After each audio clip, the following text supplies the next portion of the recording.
Boa noite a todos, sejam todos bem-vindos a mais essa segunda-feira da nossa live, hoje dia 29 de abril de 2024. Hoje nós teremos o tema Evolução Histórica da Mediunidade e a nossa convidada de hoje é Maria Clara Rezende. Maria Clara, fica com você a partir de agora. Eu agradeço a todos a oportunidade de estarmos juntos novamente, não é? E espero que a gente possa contribuir um pouquinho, né? Eu pediria a Abadia que me ajudasse nas apresentações dos slides, né? Vamos fazer uma prece, né? De início, vamos fazer um Pai Nosso. Pai nosso que estais nos céus, santificado seja o vosso nome. Venha a nós o vosso reino e seja feita a vossa vontade, assim na terra como no céu. O pão nosso de cada dia dá-nos hoje. Perdoa as nossas ofensas, assim como nós perdoamos a quem nos tem ofendido. E não nos deixeis cair em tentação, mas livrai-nos, Senhor, de todo mal. Então, nós vamos apresentar esse tema, Evolução Histórica da Mediunidade. Por que eu escolhi esse tema, né? Porque, na verdade, a mediunidade é aquilo que mais chama atenção, eu acho, né? Equivocadamente, nas pessoas com relação à doutrina espírita, né? Aos centros espíritas, né? A maioria das pessoas vão no centro espírita, né? Querendo receber, né? Mensagens dos seus entes queridos que já partiram, né? Sempre em busca de um médium, né? Para fazer isso. Ou então buscam, né? Um tratamento espiritual, um médium de cura, né? Então, a mediunidade, ela realmente ela é um dos pilares da doutrina espírita. Mas não é algo exclusivo, né? Não é, a doutrina espírita não tem essa exclusividade de ter a prática mediúnica, né? E a mediunidade está em várias outras religiões, outras correntes filosóficas, enfim. Mas a mediunidade, ela, como Allan Kardec nos ensina, ela é uma habilidade, um atributo do ser humano, né? Assim como nós temos os sentidos de ouvir, de sentir, né? Nós temos, digamos assim, um sexto sentido, que seria a mediunidade, né? Ele diz que, no sentido mais lato sensu, mais amplo, todas as pessoas têm essa mediunidade, né? Tem mediunidade. Só que algumas desenvolvem mais, de forma mais ostensiva, que a gente pode falar. Passa para mim.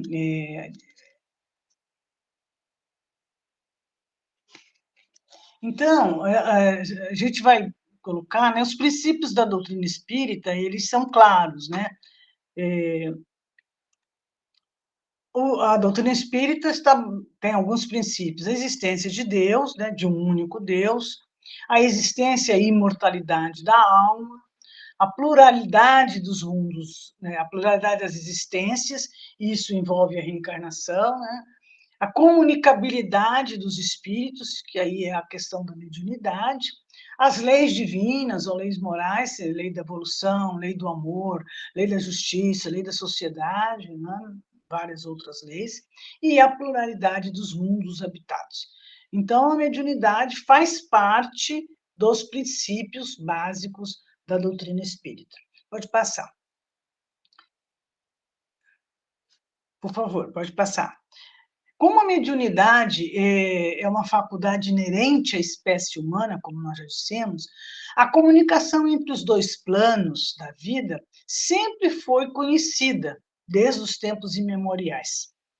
Entretanto, teve que se submeter a um processo lento e gradual de evolução, cuja história acompanha a própria evolução do espírito, né? Então, assim como o espírito, ele individualmente ou em termos de espécie humana, ele vai se evoluindo, né? À medida que reencarna, repousa, né? A mediunidade também ela vai evoluindo, né? Ela começa muito incipiente e, à medida que o ser humano vai desenvolvendo estruturas mentais mais complexas, até chegar nos dias de hoje, a mediunidade também vai se desenvolvendo, né? Pode passar, por favor. Os primeiros habitantes do planeta chamavam Deus a tudo aquilo que apresentava qualquer característica sobrenatural, qualquer coisa que lhe escapasse ao entendimento, tudo que ele não entendia, tudo que ele não dominava, né? Ele intitulava de Deus, principalmente com relação aos fenômenos da natureza, né? Que ele não tinha domínio, né? Estamos falando aí no início do surgimento do ser humano na Terra, né? E também habilidades percebidas em outros indivíduos que os distinguiam dos demais. Então, tudo que era fora do padrão, digamos assim, o ser humano considerava isso como Deus, né? Deus do fogo, Deus da água, Deus trovão, para poder explicar, né? A natureza, poder explicar os acontecimentos. Podemos passar. Então, o ser humano ele vai, aos poucos, ele aprende a utilizar a energia espiritual da qual é dotado, extraindo elementos do fluido cósmico universal, a fim de elaborar e aperfeiçoar os seus mecanismos de expressão e de comunicação entre si e também entre os habitantes do mundo espiritual, né? Nós sabemos, né, no Livro dos Espíritos, está claro, né, que existem três elementos, né? Deus, matéria e espírito. E permeando tudo isso, o fluido cósmico, né? Então, toda a matéria é decorrente das transformações do fluido cósmico, que o ser humano, através do seu pensamento, pode intervir nesse fluido cósmico, né? Importa acrescentar que o processo evolutivo da mediunidade, do ser humano em si, obviamente, foi executado não exclusivamente pelo indivíduo, mas sempre esteve secundado pelas inteligências superiores, permitindo que o corpo espiritual, o perispírito, se aperfeiçoasse também e, como resultado, produzisse um veículo físico apto a alcançar voos mais altos, né? Então, nós sabemos também, pela orientação dos espíritos Allan Kardec, que existe o perispírito, né? O perispírito seria como que uma forma com a qual vai se organizar a matéria para que e tudo, né? Mas principalmente essa matéria na qual o espírito vai encarnar, né? Então, o ser humano, através do seu pensamento, das suas ações, das suas escolhas, ele pode interferir nesse perispírito, tanto positivamente como negativamente, não é? Isso, né, podendo ter repercussões nas suas encarnações futuras. Então, digamos, um ser humano que, né, optou por ser um fumante, né, fuma muito, né? Ele certamente vai estar lesando esta forma que ele tem, né? E possivelmente na área do pulmão esse perispírito vai estar detonado, digamos assim, né? alterado, de modo que, numa próxima encarnação, ele pode vir com problemas físicos do pulmão, né? Uma asma, né? Enfim, isso negativamente falando, né? Mas eu posso também interferir positivamente, né?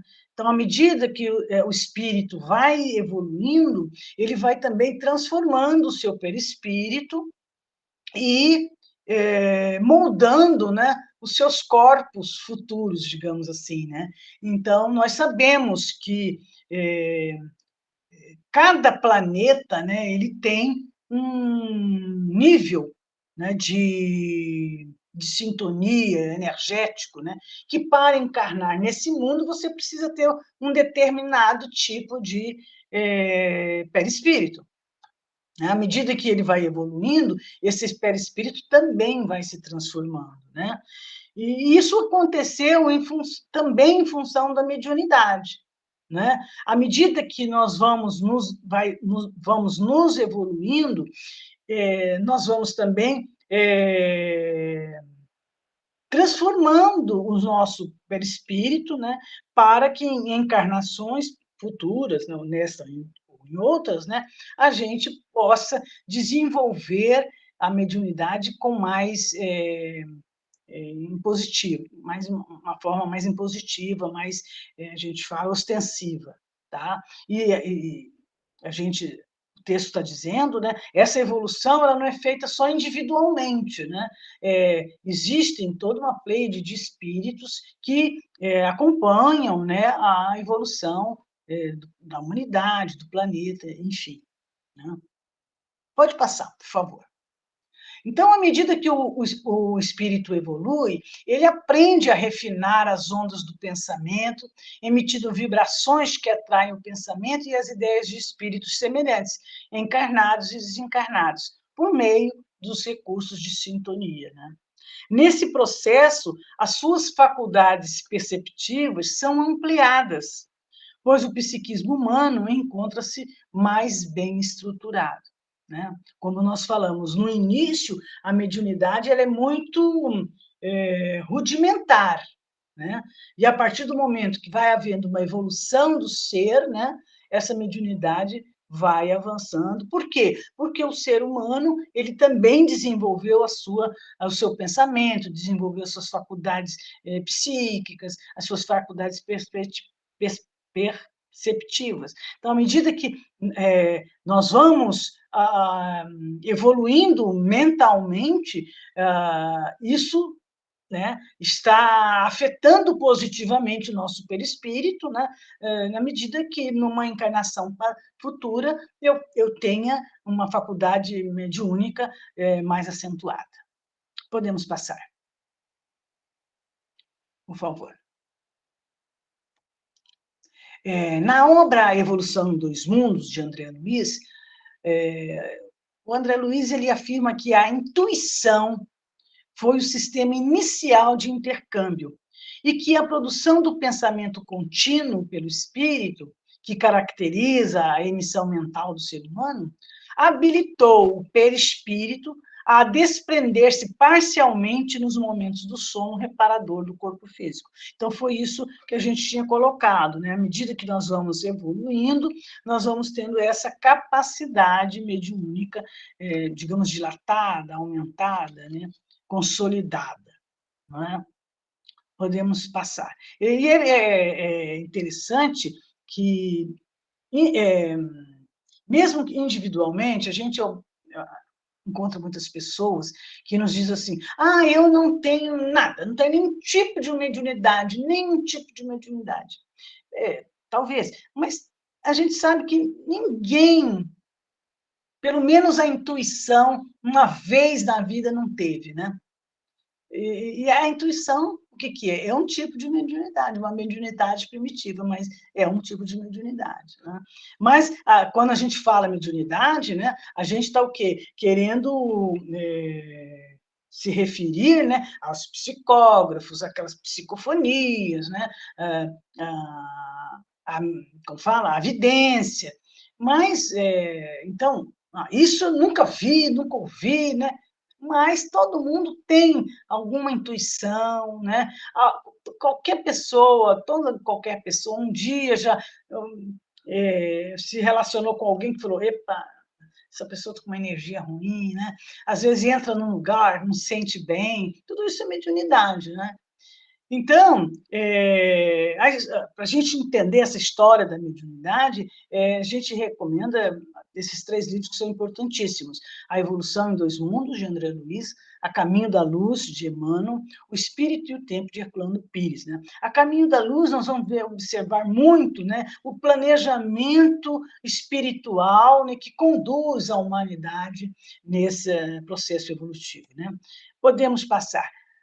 Nós vamos observar que alguns tipos na história, né, alguns tipos de mediunidade. Primeiro, como nós falamos, a mediunidade primitiva, né, que lá nos primórdios da civilização, né, do surgimento, não digo civilização, mas do surgimento do ser vivo, do ser humano na Terra. Né? Então, a intuição foi uma coisa inicial. Então, a princípio, é uma coisa muito interna, muito pessoal, né? E ficava no âmbito restrito do indivíduo. Depois, com o tempo, nós vamos observar a mediunidade tribal, que desenvolve uma mentalidade mediúnica coletiva. Então, já o ser humano, em termos de coletividade, né, em termos regionais, ele já existe uma crença em espíritos ou deuses, né? Lembra que nós falamos que tudo e qualquer fenômeno que não estava ligado ao entendimento do ser humano, ele se considerava como Deus, né? Então, na verdade, passa-se de uma mediunidade primitiva, que é individual, muito interna, para uma mediunidade tribal, que é uma mediunidade coletiva, onde as pessoas entendem, todas entendem isso. Né? Depois nós vamos ter a mediunidade na forma de fetichismo, forma mais aprimorada do mediunismo tribal, né? E apresentando forte colorido anímico, pelo culto aos fetiches, aos objetos materiais que representavam a divindade ou os espíritos. Surgem aí os curandeiros. Né? Então, nós vamos observar que, né, nos povos primitivos, nos indígenas, né, sempre a mediunidade esteve presente, né, de uma forma bem ostensiva, né, e de uma forma comum, né, isso era comum em determinadas culturas. Né.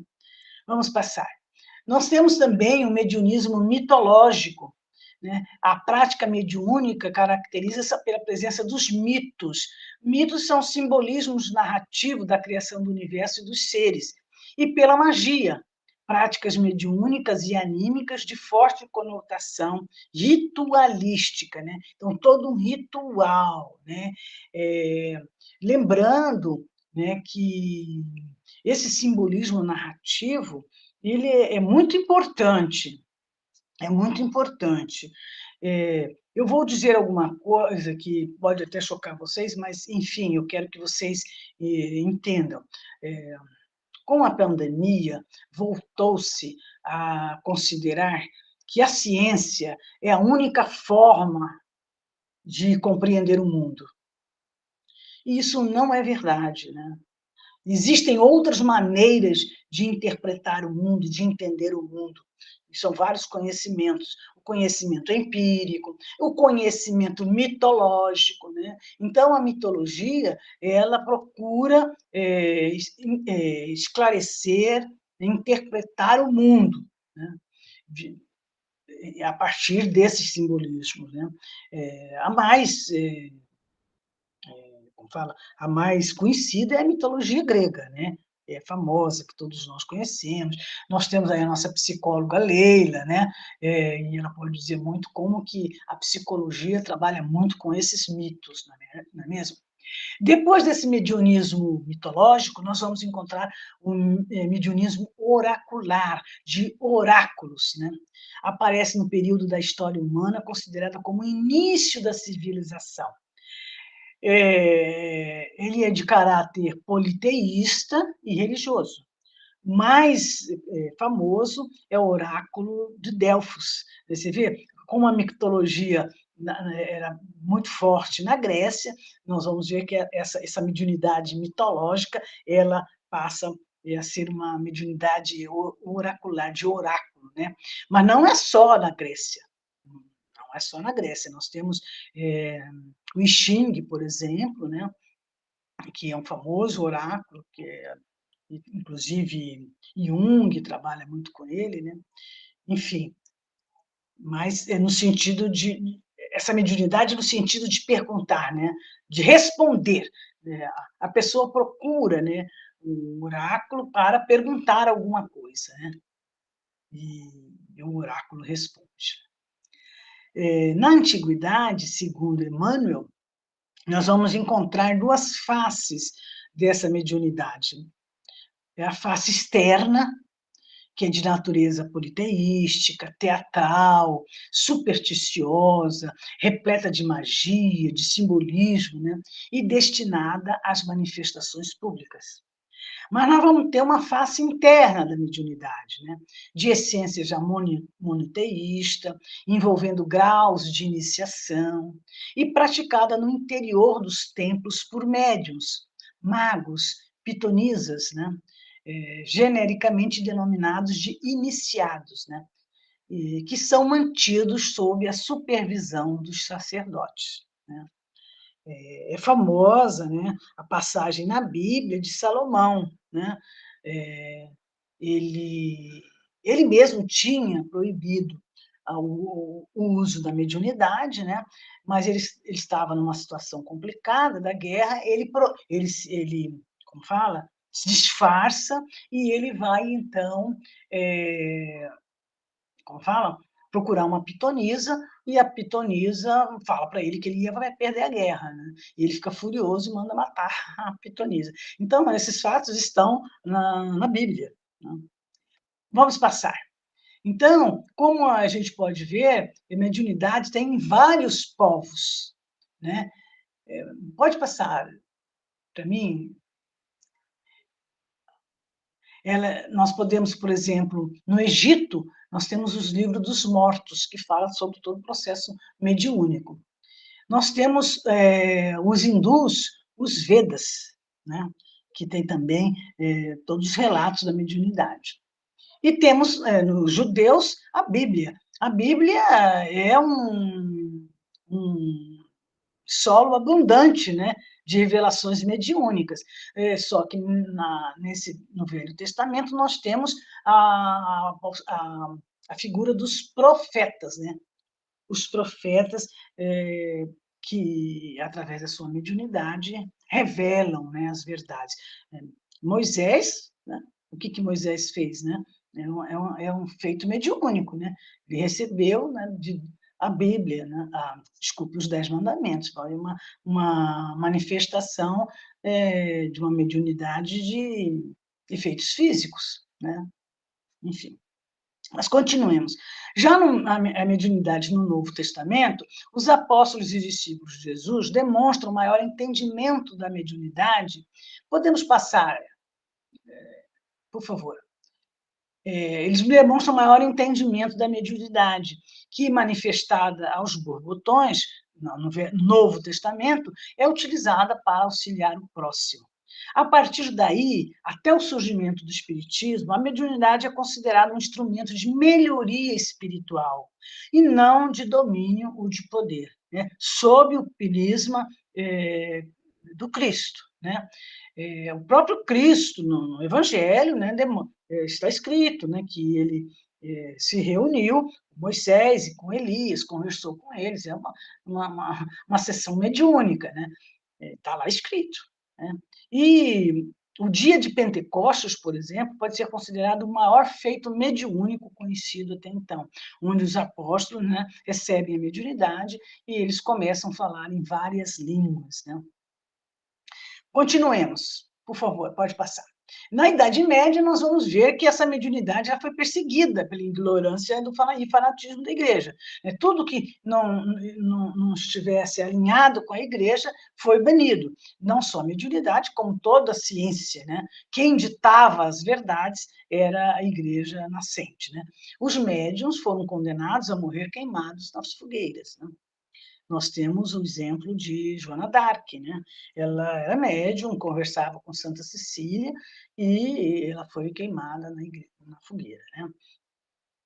Então, a mediunidade, ela praticamente se extinguiu, né? Se houve, foi uma coisa muito restrita, muito pessoal, né? Porque a pessoa nem podia dizer que era médium, porque senão era perseguida. E a Inquisição, a gente pode observar, foi até 1861, com o Auto de Fé em Barcelona, que foram queimados os 300 volumes de brochuras espíritas por ordem do bispo da província, na tentativa de destruir a nova doutrina que surgia, cuja origem e natureza ainda não eram compreendidas. Quer dizer, então, a Inquisição, a Idade Média, ela durou muitos anos, né? E, para concluir, podemos passar, como intérpretes do ensino dos espíritos, os médiuns devem desempenhar importante papel na transformação moral que se opera. Pode passar, por favor. Os serviços que podem prestar guardam proporção com a boa diretriz que imprimam as suas faculdades, porque os que se enveredam por mau caminho são mais nocivos do que úteis à causa do espiritismo. Isso são palavras de Allan Kardec, né? Então, o espiritismo, ele retoma a mediunidade com Jesus. É uma mediunidade para o bem do próximo, né? Vamos seguir e concluindo aqui. Então, a mediunidade com Jesus é o que o Espiritismo propaga, defende, né? É uma mediunidade que vem para ajudar, para contribuir, para auxiliar os necessitados, né? E a gente observa como que o trabalho mediúnico, ele tem repercussões importantíssimas, né? É um trabalho de caridade que os centros espíritas oferecem, né? Nós tivemos na história do Brasil vários médiuns, curadores, né? Aquele de Minas também, Arigol, né, foi famoso, que fazia as operações, até bem pouco tempo, Campo Grande recebia a visita do seu Paulo Neto, né, que vinha para fazer as operações mediúnicas, né, espirituais, com esse intuito, né, de trazer consolo, trazer paz, trazer o bem para as pessoas, né? E eu sempre digo que as sessões, as reuniões mediúnicas são muito importantes, né? Isso é um trabalho de caridade para com os espíritos que sofrem e também para a humanidade. Vejam só, aquele espírito que chega à casa espírita e que é doutrinado, e que às vezes demoram vários encontros para ele entender, para ele se conscientizar, e quando ele se conscientiza e ele muda, quando ele vai encarnar, já é uma outro tipo de pessoa que vai reencarnar, né? Então, esses trabalhos de tratamento espiritual, também considerados desobsessão, eu não gosto muito desse termo desobsessão, dá a impressão que você pega o obsessor e tira, né? Assim, e não é assim, o processo é um processo lento, né? E não é só obsessor, né? O obsediado, ele tem que querer também, ele tem a sua cota de responsabilidade nesse processo, né? Então, eu prefiro de tratamento espiritual, né? Então, esse trabalho de tratamento espiritual é um trabalho muito sério, é um trabalho que está contribuindo, né, para que espíritos, agora conscientizados, possam reencarnar na Terra. né? Então, é um trabalho que exige muito esforço, muita dedicação, né? As pessoas muitas vezes, né, eu sou louca para ser médium, né? Mas não sabe a vida do médium como é, né? Porque, como nós vimos, que está muito ligada à questão moral, né? O médium ele tem sempre que ter umas restrições, né? Tem que ter muito cuidado, tem que ser uma pessoa, né, que está sempre se dedicando à sua transformação íntima, né? Enfim, não é uma vida fácil, uma vida de médium, porque você não é médium só lá no centro espírita, né? Você é médium 24 horas. E para que você tenha esse equilíbrio, você precisa ter algumas posturas, né, bem claras, né? E que muitas vezes não bate muito com a sociedade moderna, né? Mas, enfim, isso já é um assunto para outro encontro, né? Então, eu gostaria nós estamos aqui encerrando nossa meia hora, de concluir dizendo que a mediunidade ela sempre existiu, né? Seria muito ilógico achar que a mediunidade só veio depois do espiritismo para cá.